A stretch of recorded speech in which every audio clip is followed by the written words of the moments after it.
kwarai ne ba na son in kuka shugabanni ku gaya musu. Zalunci yana fitowa da kawai. Duk lokacin da aka yi zalunci, shugabanni suka haɗa baki aka yi zalunci. Masifu iri-iri za ka rika ganin su suna fitowa ta boye. Ku duba dai abin da ya faru a Kano. Ana kallo aka yi zaɓe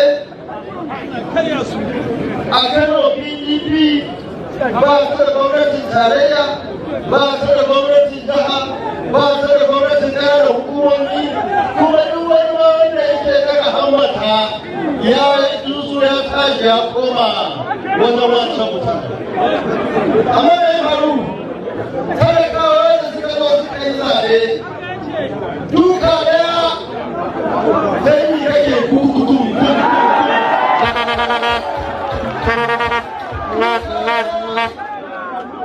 Kai ba zuwa ƙasa.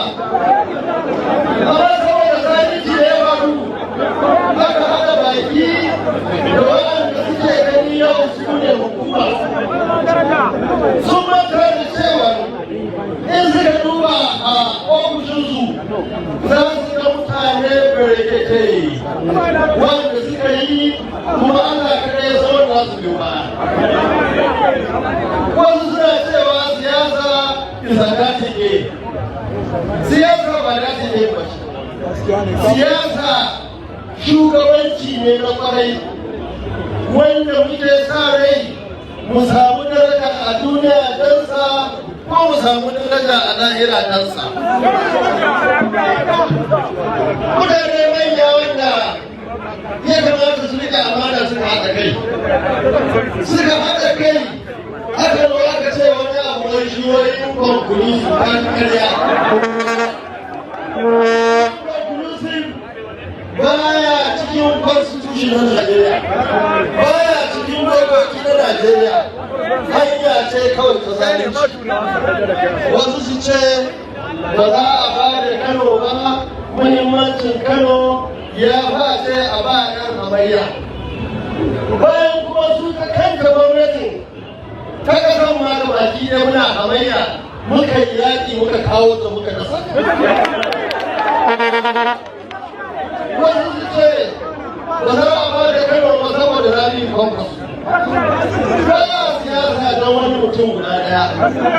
Ba zalunci a cuci jama'a. Kusan cikin goma Najeriya suna jihar Kano sun je sun yi zaɓe masu ƙarfi a yau masu ganin babu wani sai su sun bace sun ce ba za a.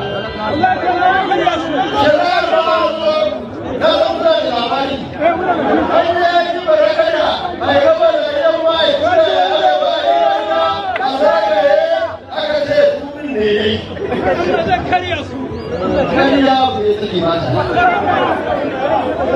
wanda suke zaton masu daraja za su rasa daraja na ba su da gwamnati sun yi kuskure ba sai kira da gwamnati kake daraja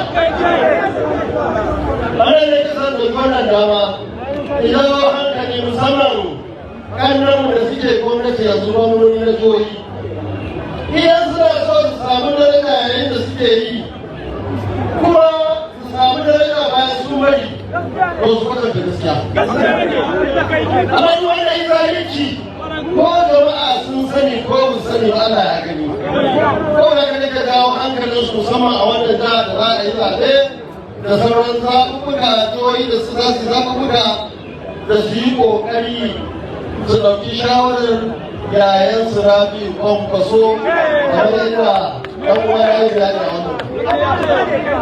Ina so in dawo hankali yan takara musamman kansuloli da su tsaya su bi tsari kamar inda aka yi bayani an bai gida-gida ko naso gida-gida to su bi gida-gida su yi kamfen su jawo hankalin al'umma su tabbatar da cewar sun yi musu bayani na